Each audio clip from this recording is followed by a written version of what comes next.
And now on the line is Janie Lazar from End of Life Ireland. Janie, welcome back to Near FM. Darren, thank you so much. It's so important to have these conversations. How are you, first of all? I'm good, thanks, Janie. I won't bore our listeners on the FM with my social life today, so we'll move on and we do our interview because I know it's an important topic. Okay, Janie, I got in touch with you for this interview today as I know that yesterday, Monday the 2nd of November, there was an event held outside Leinster House you were involved in. Janie, this might be a big question, but can you tell our listeners listening to us today on Near FM, please, more about what the day was that was marked yesterday, and can you tell them where is the whole issue of assisted dying, where it stands in Ireland now, Janie? Most certainly, I think with great sadness, I can say that our current government is refusing to engage on this issue. I understand very well that the world is in chaos and we've got many important issues in Ireland to deal with, but it just seems such a blow when we have already had a joint committee on assisted dying who sat for 9 months, came up with recommendations on how Ireland could legislate, and have done nothing since then. And this report was issued with 38 recommendations.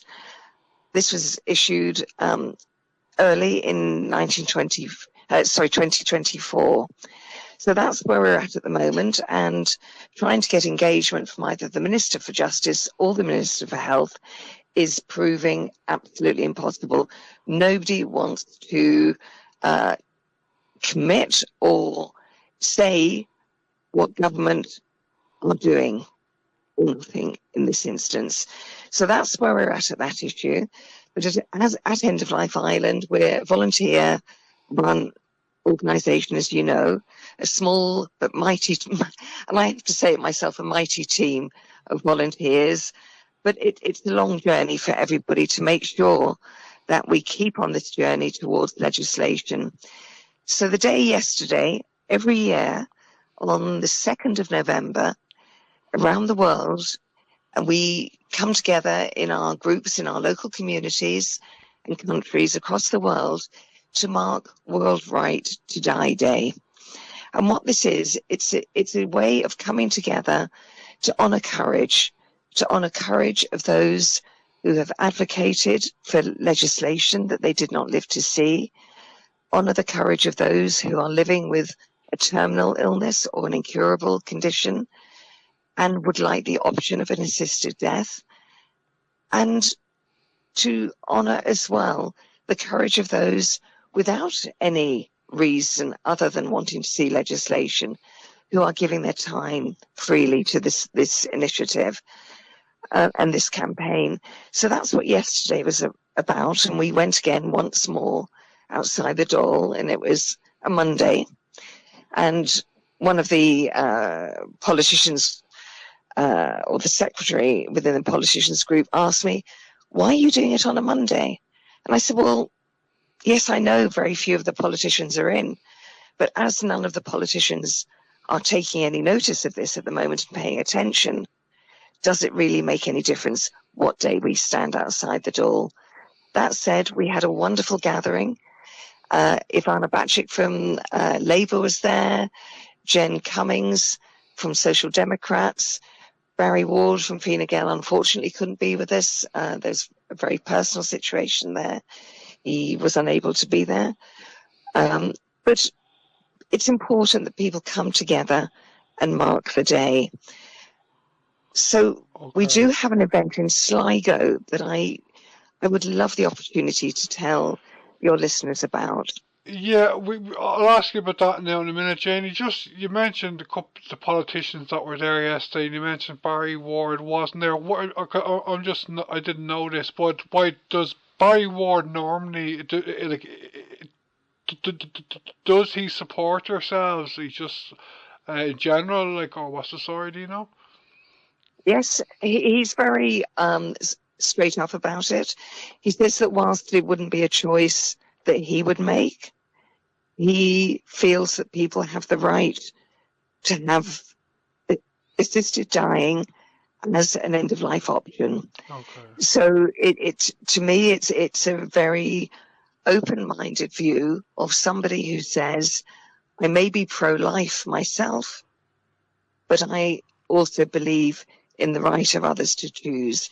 So you can be pro-life and pro-choice. Okay. And I think that's quite important. Okay.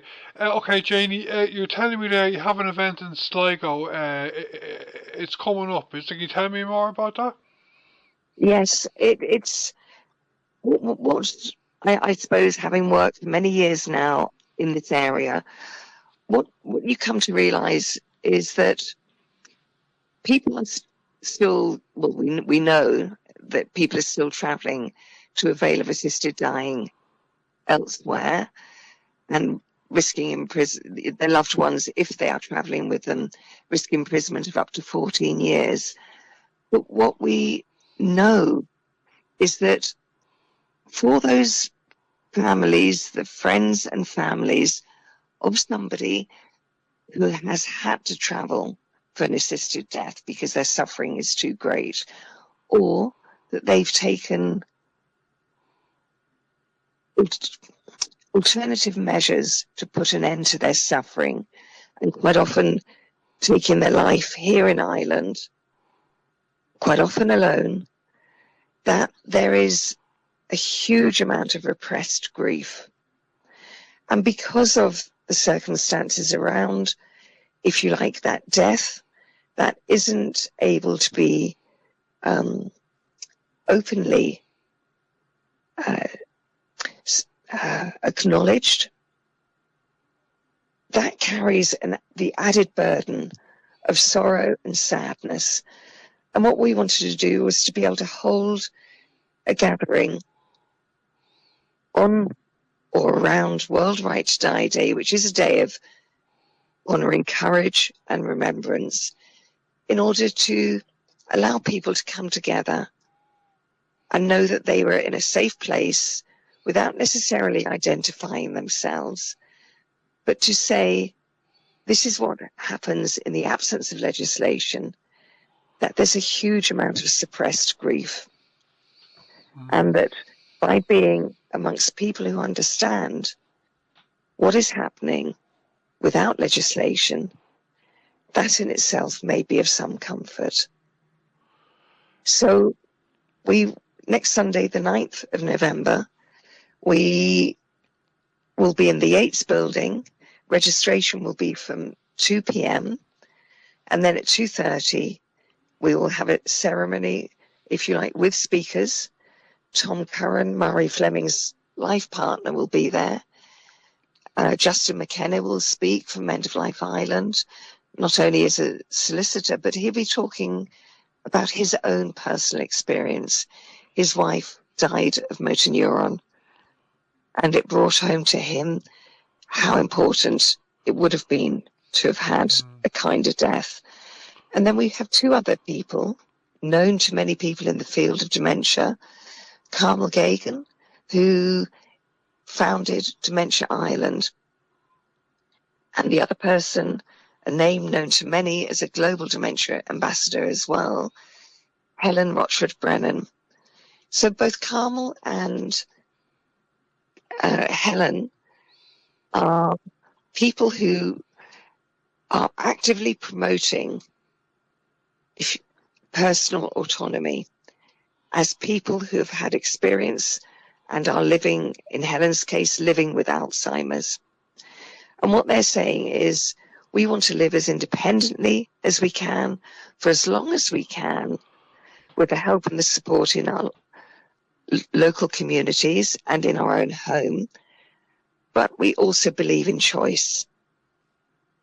So I think it's really important that their voices are heard in support of choice and assisted dying as an end-of-life option. And of course, I'll bring my own experience to that as a 2 times cancer survivor, and also wanting the choice myself, hoping that legislation will be introduced before I may need it. So that's the story behind creating that space in Sligo. And we hope that it's up on Eventbrite. The space is fairly limited, but we would love anybody who's in that part of the world who would like to join us to come along. Okay, that's great, Janie. It sounds like a very interesting day, and I'll be curious to find out if you get much regional and media attention, national media attention of the day. Just before you go, Janie, can you give me a bit of a summary, please, of the other countries around the world who have legislated for assisted dying, including the UK, because I understand that the legislative process has started, I believe, in the UK, and I could be wrong, but it looks like it will be legalised in the UK, will it, Janie? Well, it looks that way. At the moment, it's now in the House of Lords, and there's a deadline in November where the House of Lords, their job is not to debate the bill, but to look at the bill and how it will operate in order to make sure it is as comprehensive as possible. So that's happening at the moment.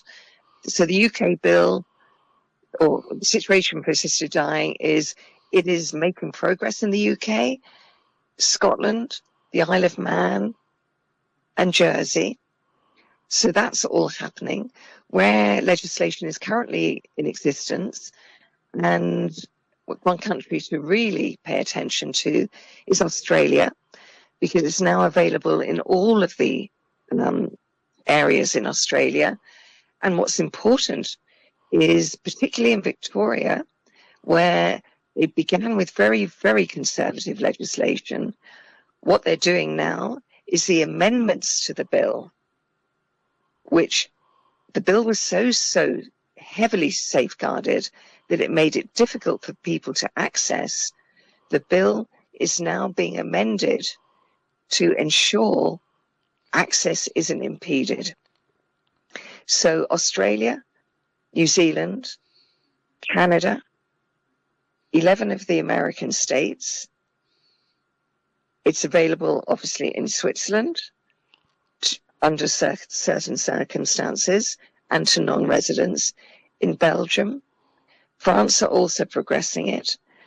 Slovenia, Colombia, Uruguay have all made great progress in this. So everyone's moving, except for Ireland at the moment. And our big question is why?